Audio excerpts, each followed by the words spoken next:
it gives you the present tense, and it has hawa. Right, hawa for present tense. And when you go down, it says am or is.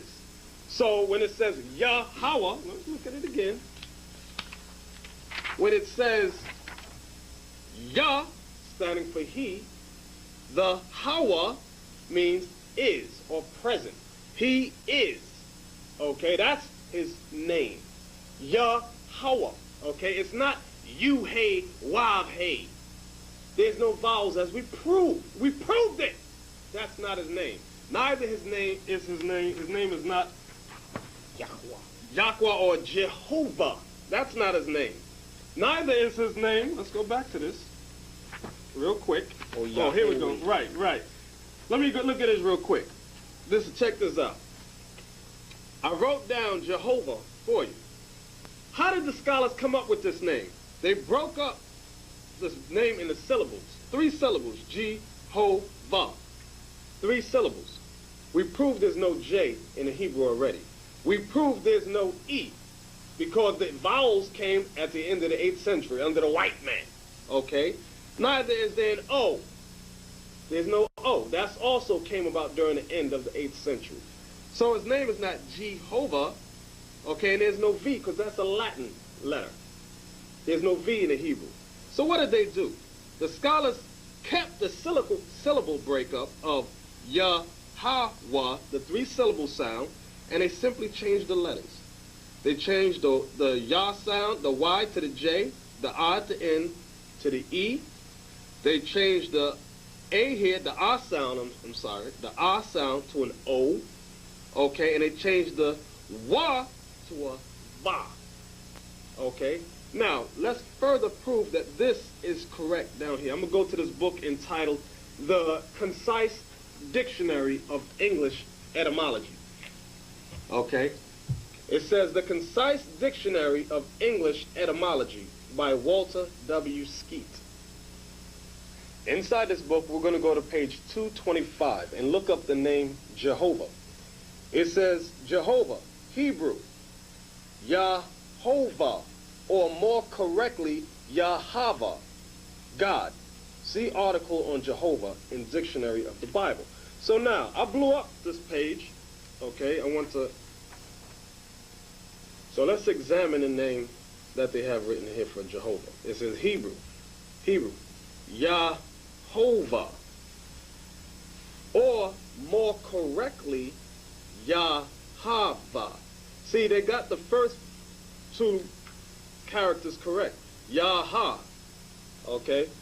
But then they stick that V in there. Okay, V and the E again. They already made the statement that there's no E in the Hebrew, neither is there V, because the V is a Latin letter. Okay? So when you go back to the Bible dictionary, read Jehovah. Now check this out. Read the Bible dictionary again.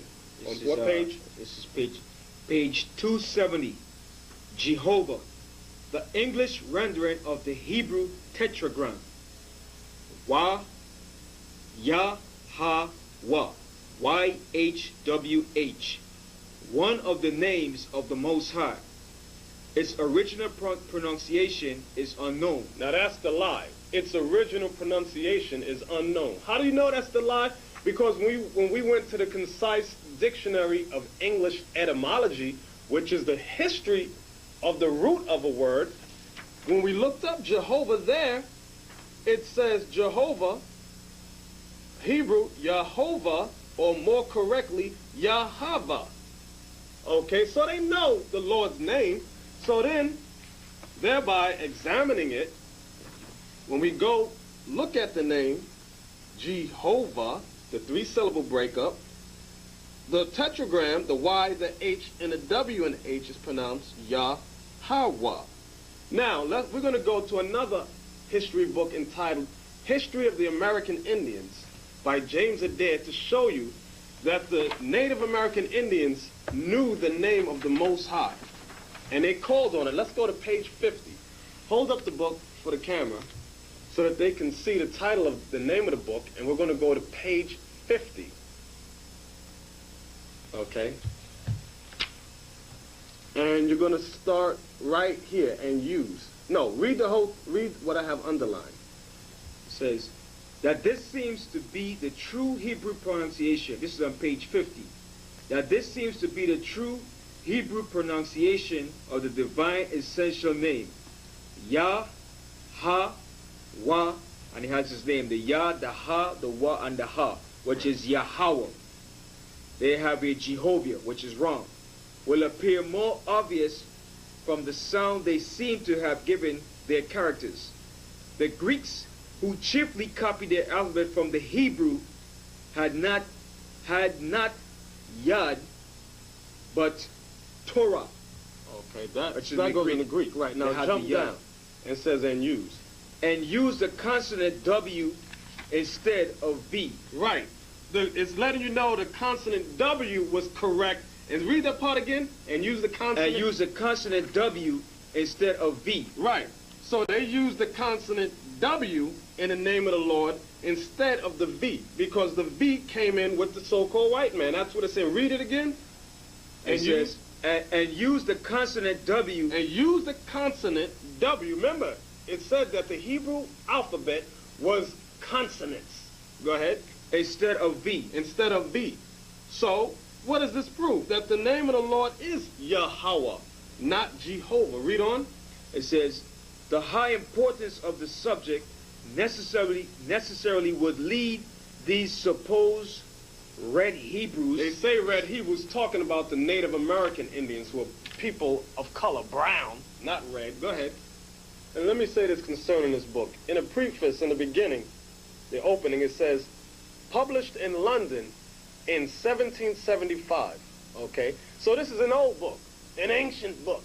Because a lot of you run to get books that's with copyrights 1995 or something like that. And what do you get? Lies. But these old books, before they allowed blacks and Latinos in their school system, had lots of truth in it. Because they didn't figure you'd be in school reading. 1775, where were you blacks and Latinos? Getting whooped, carrying the white man around. You wasn't reading these books. Okay, so go back to that again. And then it says, and printed in the United States in 1930 for the first time. Right. So now what is that showing you? America was suppressing the truth of who the North American Indians were and what language they spoke. Right. Because all the tribes are located here in America, so America had to suppress the truth. Exactly. So let's go back to that about the use of the consonant W instead of V. Go ahead. And it says, and the use. And the use and use the consonant W instead of V. We use the consonant W instead of V because V is incorrect. Go ahead. The high importance of the subject necessarily would lead these supposed red Hebrews. And he says supposed red Hebrews because the Native American Indians, which I am one myself, we're not red. We're dark skin, ranging from a light brown to a very dark brown. The so-called white man is the real red man. That's why we call him so-called white. Because when you really look at him, he's red. Okay, and when it says red Hebrews, it's referring to the Israelites. Read on. When separated from other people in America, to continue to repeat the favorite name of the Most High. The favorite name of the Most High is the same name he gave to Moses. That's his favorite name, his true name. Go ahead. And here it has Yohewah. Right. Now this scholar put Yohewah. He put Yohe, and he put the E here, O here, and he put an E here. So they just switched it. That's what these scholars do. But in here they have the correct N. They have the Wa. Okay, so we know this is the true name of the Father. Yahweh. Okay? That's the name all of you so-called blacks and Latinos, you true Israelites, you're supposed to call on the name of the Heavenly Father. Yahweh. Okay? So now,